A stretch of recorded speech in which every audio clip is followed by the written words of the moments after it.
Юнусбек Евкуров принял участие в парламентских слушаниях на тему о параметрах проекта федерального бюджета на 2018 год и на плановый период 2019 и 2020 годов, которые прошли в Совете Федерации Федерального собрания России. В своем выступлении руководитель субъекта сообщил о проблемах, с которыми чаще всего сталкиваются субъекты страны при составлении и исполнении региональных бюджетов. В частности, речь шла о нагрузке на региональные бюджеты вследствие передачи на исполнение дополнительных полномочий. В целях изыскания возможностей покрытия необеспеченных источниками финансирования расходов регионы активно начали привлекать кредитные ресурсы, как бюджетные, так и коммерческие. Но это решение загоняет субъекта в долговую яму.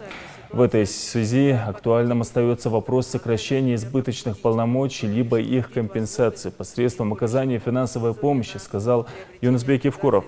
Также он озвучил сложности, возникающие после строительства республики учреждений образования и проблемы с лекарственным обеспечением больных онкологией и орфанными заболеваниями, а также уплаты страховых взносов на обязательное медицинское страхование неработающего населения.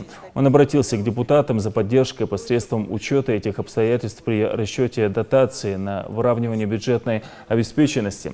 Выступления и предложения главы Ингушетии в Совете Федерации были поддержаны и приняты.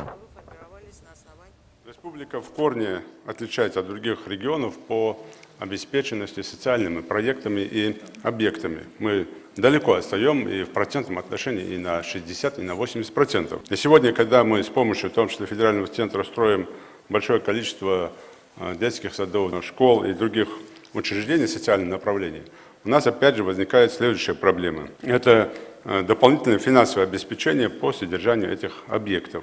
Из-за недостаточности финансовых ресурсов мы имеем сложности с лекарственным обеспечением. Также хочу отметить, для решения вот этих всех задач мы предлагаем усилия, направленные на рост налоговых поступлений в региональный бюджет. Возможность зарабатывать средства, деньги тем предпринимателям, которые активно сегодня включаются, работают, и благодаря им у нас довольно серьезные, в том числе и доходы. Но тем не менее, я повторяю еще раз, нам сегодня важно создание рабочих мест,